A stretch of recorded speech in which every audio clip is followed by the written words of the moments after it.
اب یہاں سے حضرت لقمان کی وہ نصیحتیں ہیں جو انہوں نے اپنے بیٹے کو کی ہیں، یہاں مذکور نہیں ہے، لیکن مراد یہی ہے کہ انتقال کے وقت جیسے کہ کوئی شخص دولت مند ہے تو وہ اپنے انتقال کے وقت اپنے بیٹوں کو، یا اگر بیٹا ایک ہی ہے اسے بتائے گا کس سے لینا ہے، کس کو دینا ہے، کیا حساب کتاب ہے، کہاں کہاں میرے ایسٹس ہیں، کوئی دفینہ ہے تو بھی بتائے گا کہ میرا وہاں فلاں جگہ پر دولت دفن ہے۔ ایک حکیم انسان کے پاس اصل شے اس کی ساری عمر کے غور و فکر کا جو حاصل ہے کہ میں نے جو کچھ سوچا ہے، میں نے جو کچھ بھی حاصل کیا ہے اپنی فطرت سلیمہ اور عقل سلیم کی رہنمائی میں، وہ میں تمہیں منتقل کر رہا ہوں۔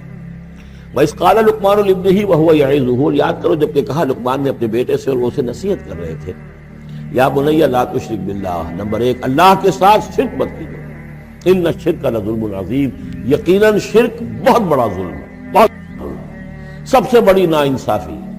عربی زبان میں ظلم کہتے ہیں وضع الشیء فی غیر محلہ، کسی شے کو ہٹا کر اس کی اصل مقام سے ہٹا کر کہیں اور رکھ دینا، یہ ظلم ہے۔ اللہ خالق ہے تنہا، باقی سب مخلوق ہے،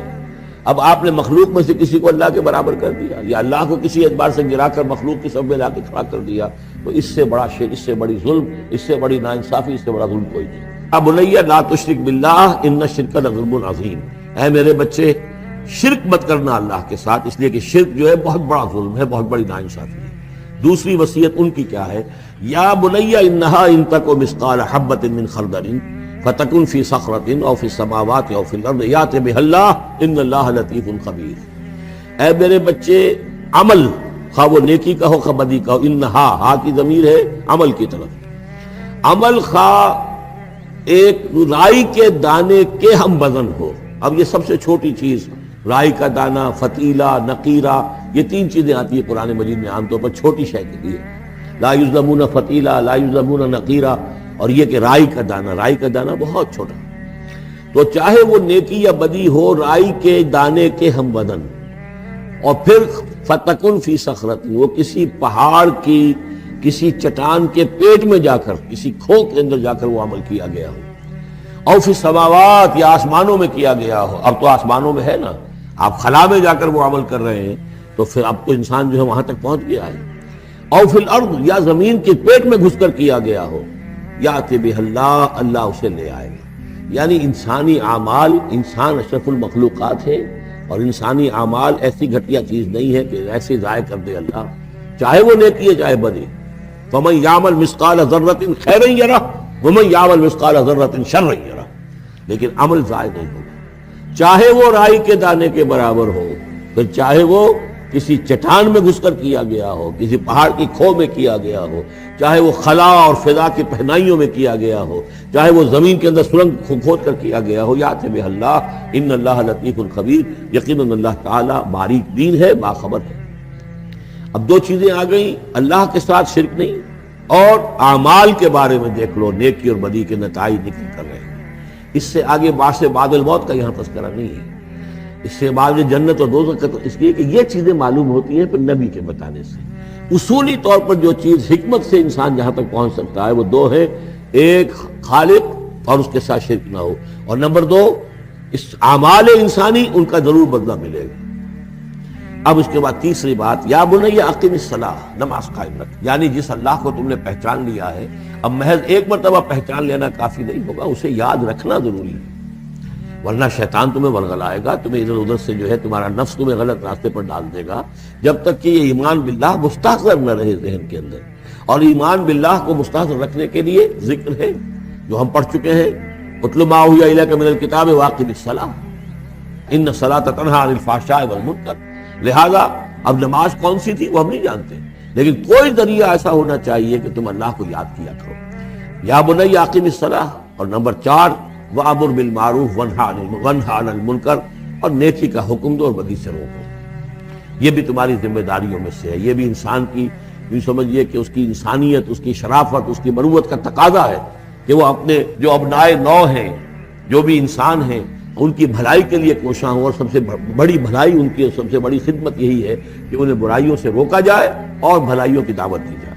وَاصْبِرْ عَلَىٰ مَا أَصَابَكَ، اور یہ بھی جان لو کہ اگر یہ امر بالمعروف نہی عن المنکر کرو گے تو تکلیفیں آئیں گی، مصیبت آئیں گی۔ پسند تو کسی کو نہیں ہے کہ آپ اس پر تنقید کریں،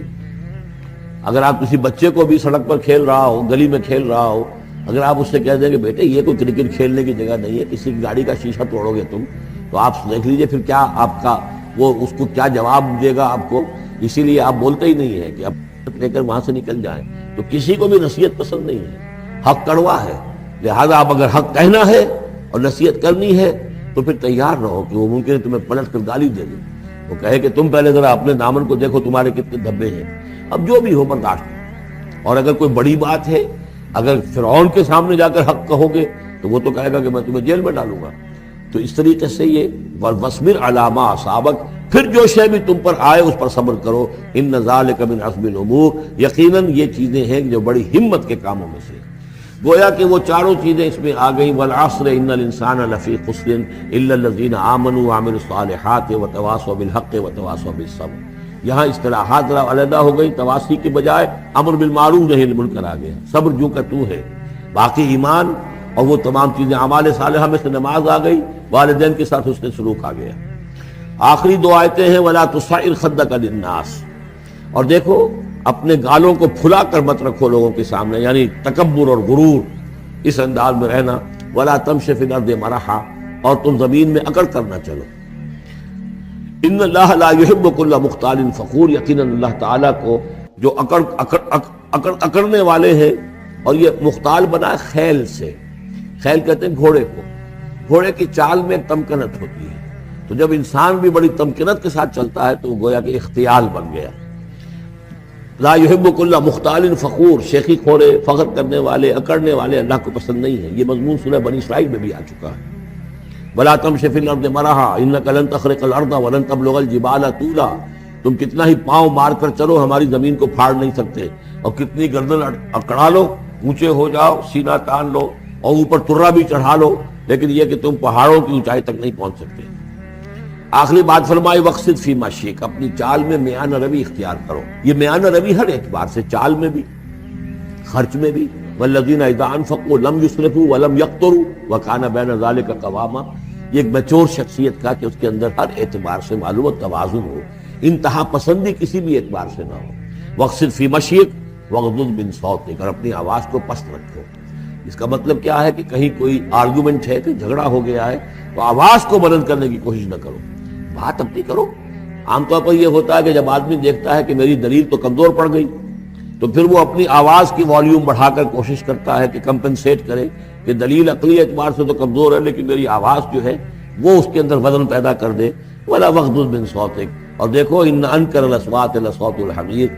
آواز جو گدھے کی ہوتی ہے وہ ڈھیچو ڈھیچو جب کرتا ہے تو بلند تو وہ بہت ہوتی ہے, لیکن کس قدر ناپسندیدہ آواز, کتنی ناپسندیدہ آواز ہے. تو آواز کی بلندی کوئی حسن نہیں ہے, اصل تو یہ شے ہے کہ آپ جو بات کہیں وہ وزنی ہو, وہ دلیل کے ساتھ ہو, اور وہ آپ اپنی بات کو منوا سکیں اس کے حوالے سے.